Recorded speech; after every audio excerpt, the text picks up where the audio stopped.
Welcome to Graph Arithmetic. Our usual mathematics is cave mathematics, cave arithmetic. We have started to calculate with pebbles, physically with counting things, like in this movie, Ayla, you see here, learning mathematics, actually counting. Just that was kind of the activity, mathematical activity, how we have started to do mathematics, either with pebbles or then also maybe later with tally sticks. Abacus is today still used for kids when they are counting 1, 2, 3, 4, 5. Different cultures have developed different mathematics. One of my favorite approaches is the Kipu mathematics, when you are doing mathematics with knots. So this is quite exciting, and you can build your own Kipu by twisting yarn and then putting it together. You can put this together and so on. So you build a Kipu, which is also a physical way to represent numbers. The main thing is actually extending the number systems to geometry. It started in the 50s with Shannon, Sabidussi and Zykov, so they have introduced operations on graphs, like additions and multiplications. And if you look at the ring, so there's essentially just one ring, which is interesting. I came to this topic, first of all, through the join operation. And I wondered, when making a workshop for teachers in Texas, maybe a picture here, I wondered, is there, so the title of that workshop was Adventures in Algebra. And if you are talking about adventures in algebra, of course you have to have gone through your own adventures, and I was trying to find a multiplication which is compatible with that join operation, so which produces an associative ring.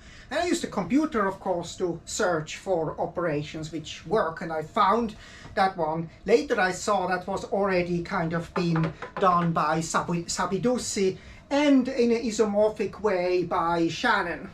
So Claude Shannon was interested in communication channels, communication theory, and is a father of communication theory. And so a graph can represent errors, which you can do in an alphabet of a language. And then you have the question is, if you have two graphs and you have two channels, what happens with the capacity? So what happens? Can you transport more with two? And actually the answer is yes, and it led to a notion of Shannon capacity, which is, maybe I'll talk about this another time, which is a very, very exciting topic. I'm really fascinated about numbers which are difficult to compute. So the independence number is something difficult to compute in general. And especially the Shannon capacity, we don't even know it for simple graphs like C7. So this arithmetic also appears in connection calculus. I started with this in 2016. This multiplication is also related to a Cartesian product of manifolds. Has to be a manifold, but you can only do that when you do that in a barycentric refined way. So this is not an associative operation, but on the level of connection matrices, connection graphs, this is actually associative. Then later I was interested just in the arithmetic, and also when I was preparing for that workshop, what happens? What are the primes? What are the primes in the join operation? What are the primes, the multiplicative primes, when you look at the multiplication there? So you can look at number theoretical questions within graph theory. And the usual arithmetic is just the case when our graphs are just zero-dimensional. So all the mathematics which we know here is kind of just zero-dimensional mathematics. I will talk about this a little bit. And then later I was interested in completing this algebra. So you want to actually have something like the real numbers. How do you do that? And that's quite an interesting story. It needs a little bit of commutative algebra. And then, so that was actually also a couple of years ago, or 2 years ago, 3 years ago. And very recent is last year, I figured out what this actually is, this completion. So you have this, you have a norm with which you can complete it, and you have a very nice Banach algebra, Wiener Algebra. And even more recent, that's actually just has been mentioned in the last write-up I did on this topic, just as a possibility to find an exponential map. So what you want to have is an exponential map. 10 to the power 3. So 10 to the power 3 is 1000. How do you define that when you do networks? To the power 3 by just multiplying it again with itself. But what is that when you take a network to the power of another network? So the networks will really be the natural numbers. This plays the role of the natural numbers. For example, when maybe you have in mind some kind of cryptology where you use networks instead of numbers for computation. So that's kind of a little bit the highlight here. I think I'm very excited about it that I can explicitly give you what is the exponential of, and that uses this connection calculus, uses a theory of energized complexes, which I worked on before. So that was kind of looked a little bit general. Why do you do that for a general ring? But now we can take the ring of networks also. Then we can do computations where these matrices are actually matrices containing these networks. Let's just start with part 1. Part 1, I want to give an overview of the arithmetic which we know. It's a very interesting story. How did humans start to compute? So you start with the natural numbers, you start counting, like Ayla is counting in that movie, 1, 2, 3, 4. So you have an entity 4, which you can represent in various ways. So you can represent it as number of pebbles. You can also represent it, that's how I learned mathematics in first grade. That's my first grade kit, Cuisenaire kit. 3 times 4 is 4 times 3. So you have this commutativity, which is actually a physical thing. It's an area. The natural numbers, you got to the integers by introducing 0, and then the negative numbers by what one calls the Grothendieck completion. And then you have a group, you have an additive group, and then you go on and you find the rational numbers, which nowadays you see as a localization. That's the right way to think about it. A localization process, which in a special case is the field of fractions. In this case, it's the field of fractions, smallest field which contains that ring. This is a ring, and then you can do all kind of extensions. You can go, you can complete it with respect to different norms. So there's an Ostrovsky theorem which tells you what you can do. Either you take it with respect to a prime, that you get the p-adic numbers, or with respect to, you get completed to R, and then you can go on and produce the complex numbers by algebraic completion, and so on. Then you get the surreal numbers, which Conway has introduced. You can go and produce a division algebras. It's actually, I mentioned here division algebras because we know the list of division algebras. So it's a little bit the fool's errand to try to find a network arithmetic which gets to a division algebra. It's just not possible because there is none anymore. So these are all the division over the reals. So in some sense, these are actually the Sur complex numbers are some of the most natural numbers, and the natural numbers are the most surreal complex numbers, just as number theory shows. So that's a little overview. Just I have a slide here also which I have used in a course about all these number systems. But it's all based on this pebble mathematics. You count 1, 2, 3. Shannon didn't pursue that, and he wrote even didn't want to pursue kind of the arithmetic itself. But what you can do is when you have two networks, you can of course just take the disjoint union. That's the simplest addition.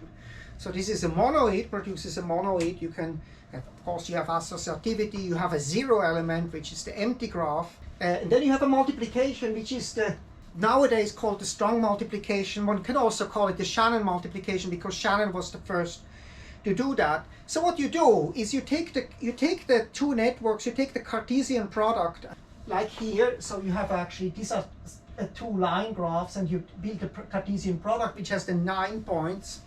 In this case we have 2, 4, 6, 2, 4, 6, 7. We would have 42 points in the product. You take any connection which, when you project it on one of the coordinates, is either a vertex, kind of has collapsed to a vertex, or is an edge. Well, if you look at the chessboard and you take two fields are connected, if the king can go it can go one step.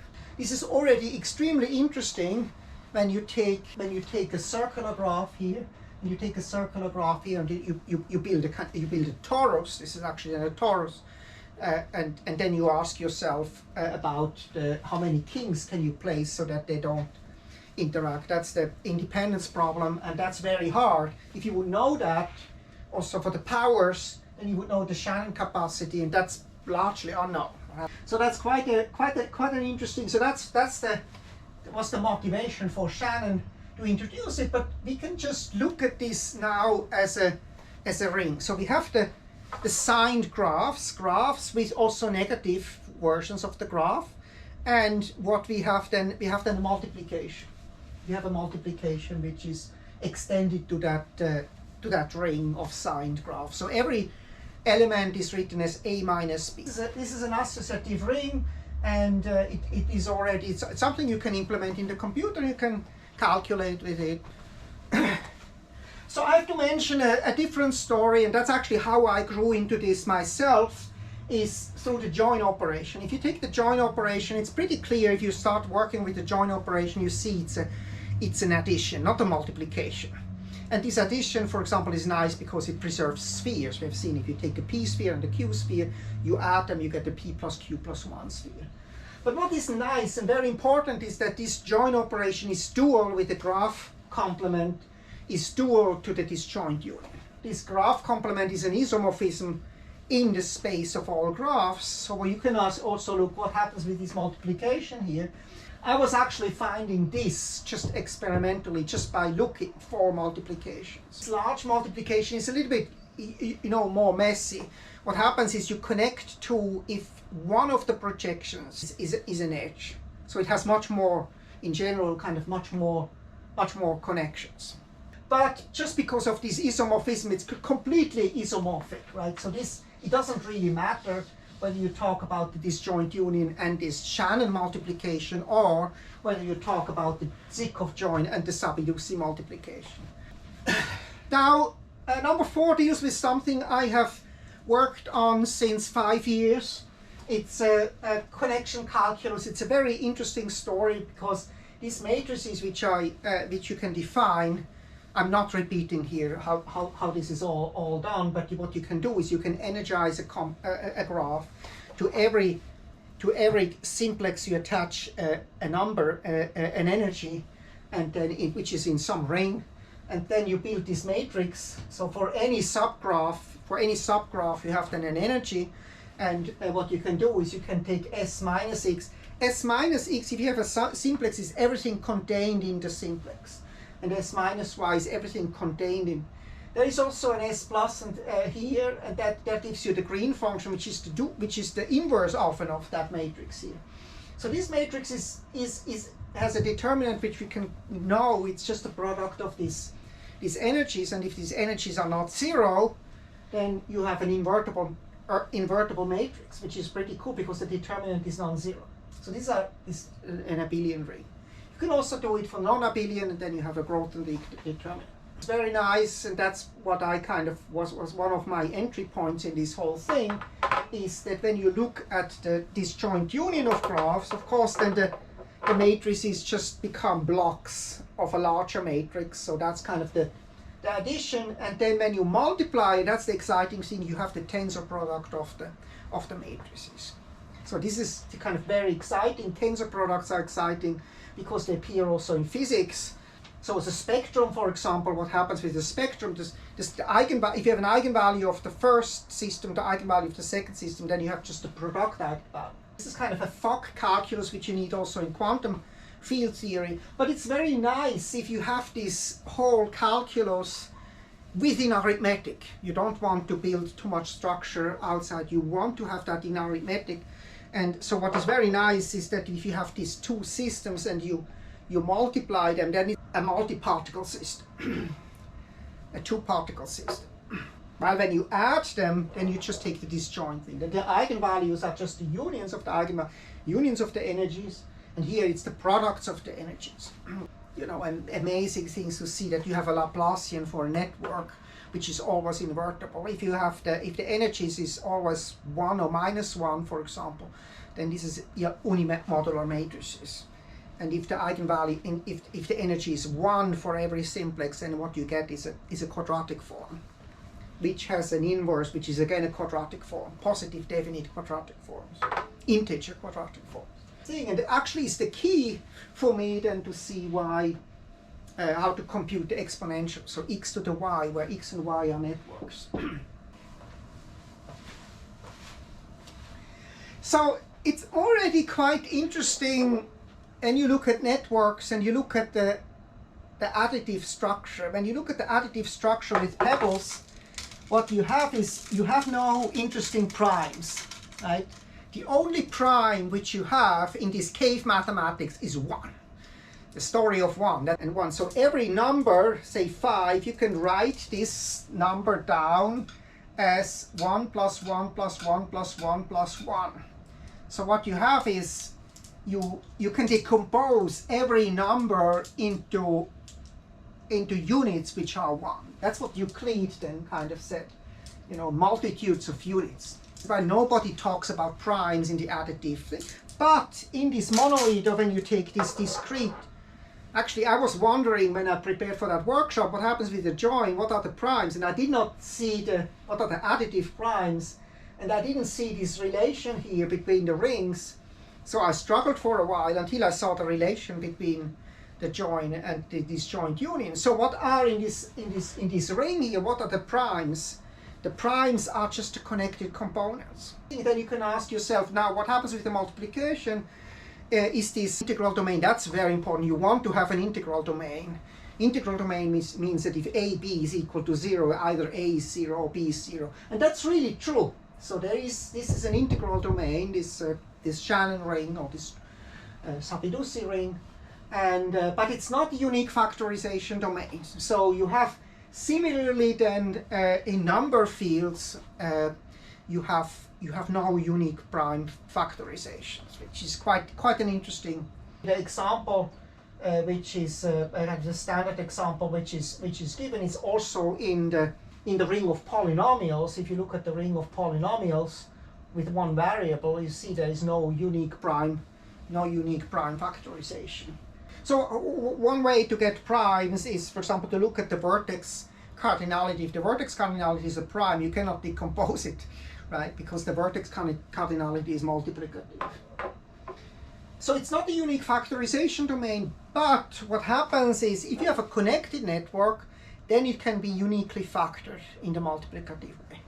So that's still kind of, it's almost a unique factorization domain. It's just that you have to restrict yourself to the connected components, to the additive primes.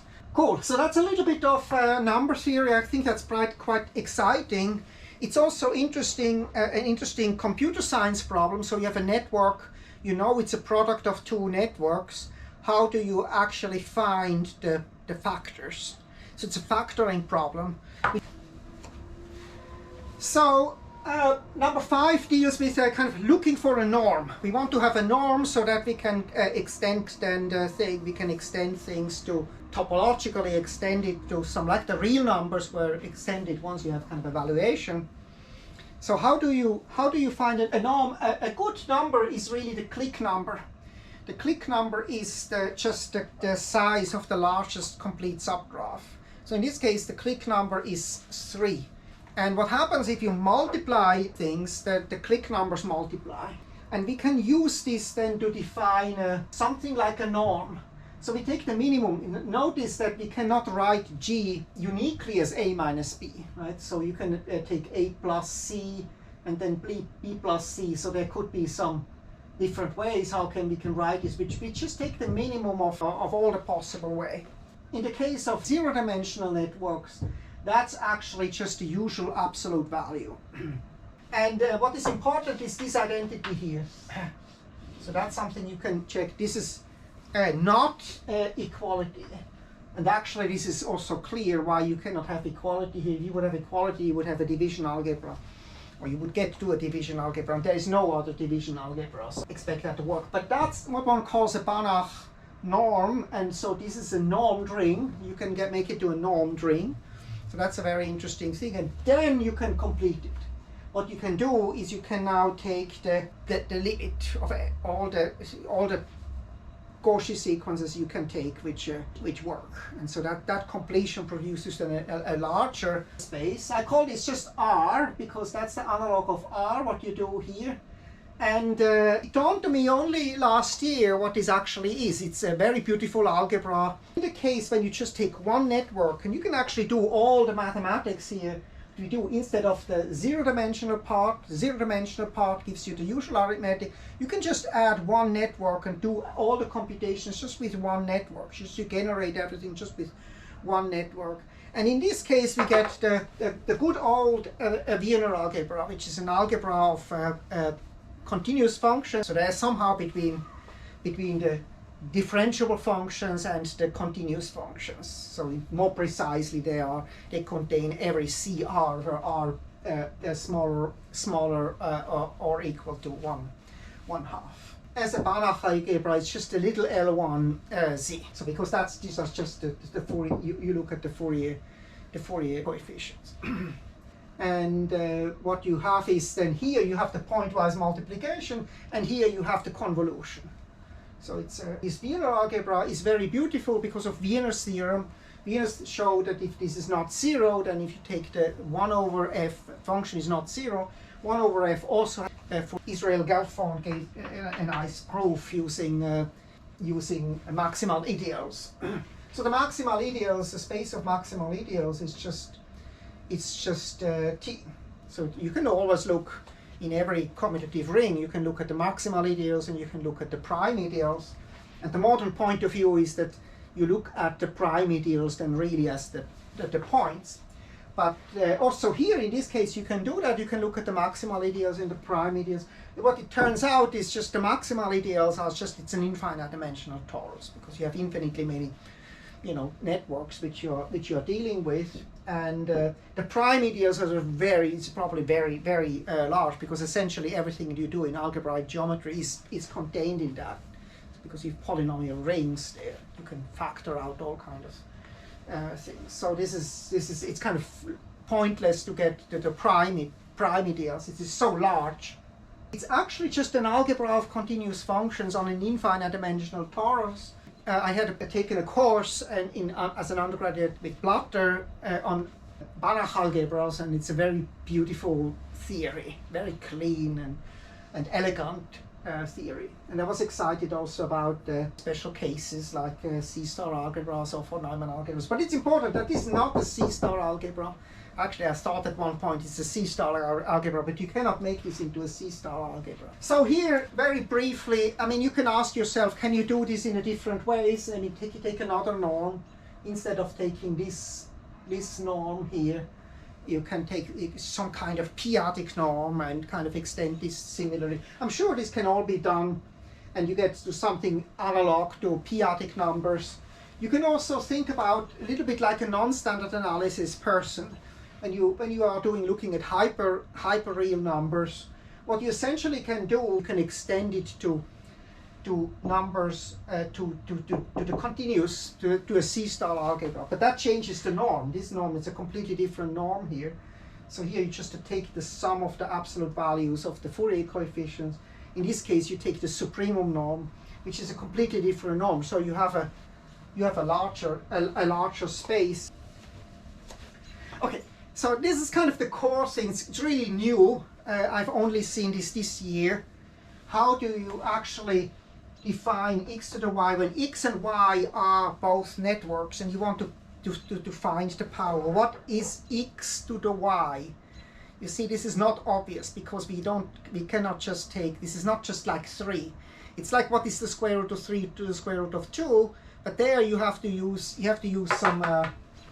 some analysis or some Taylor series or power series to actually define it. You can define the log of 1 plus b using a Taylor series, and you can define the exponential using a Taylor series. So you can essentially write this down, but these are kind of messy, infinite series expansions, and so what you get in the limit is some kind of object which is in this R, right? Is in this algebra.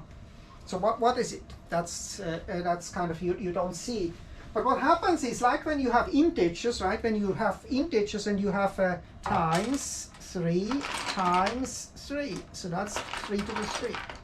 So you can do that, 3 to the 3. Or with integers, you can make sense of x to the y when they are just zero-dimensional pebbles. You can make sense of it, even though they are getting large. But still, you want to actually kind of, when you have x and y integers, you expect that x to the power y is actually an integer again. And that's true. You can get that, and you can explicitly compute that. So what you do is you build this matrix where the entries are actually ring elements. So they are actually networks. In every matrix entry is a network. You compute the determinant. It's a commutative ring. You can compute the determinant in the usual way, using the Leibniz expansion, and so you get this determinant. For kn, you take x to the n. So x to the n is the network when x is taken to the power n. So these are the entries which you put, and then you compute this determinant, which is an explicit polynomial which you can compute. So just because these powers are so big, maybe there could be an application in cryptology. So that's why I think it's actually what I'm talking about here is maybe not mathematics for the 21st century, but maybe mathematics for the 22nd century. Let me just tell you about a few names. I'm not so much a philosopher myself. I just like to see what people think about. But it's obvious that it has to do also with our physical world in some sense, because numbers have always been, since the very beginning, have always been related to some things we can see and we can touch, and so that's how I learned mathematics first. And then you might be shocked to see numbers like the square root of 2, which is no more kind of, you can no more grasp it, but you can still see it as a length of a diagonal. And then you introduce numbers like the complex numbers. Again and again and again, you get kind of just used to more complex systems like the hyperreal numbers or the surreal numbers of Conway, or different number systems, different ways to, or even the whole commutative algebra, which is just ring theory. So when I learned algebraic geometry, this was just ring theory. So it's actually just algebra, spectrum, the prime ideals, and you have all kind of constructs, and you don't actually even draw anything. But it's still very physical in that we have we can compute in this ring. So we have polynomial ring, for example. We can actually put it in a computer and we can calculate with it. There are computer algebra systems which can do that very well. I'm a little bit more a Plato. It doesn't really need us to understand. But then you can also ask yourself, does it really kind of make sense to look at arbitrary large numbers? Because as Zeilberger once said, there could be an overflow in the big computer in the sky, and really everything we are doing is just really finite. Still, also when we write down a number like that, we actually represent it physically, because we have this, when you put ink or chalk, you actually do something physical and you represent the numbers. Or if you represent them in a computer, a sequence of ASCII symbols, you can still represent them and deal with them in a formal way. Husserl is probably the first who really systematically looked at such questions. Quite interesting how different many aspects you have. I think the best way to really understand numbers is to work with them, especially if you're looking at new number systems like the system of networks. You might just learn also about how our cave numbers work. So I think that's it for today.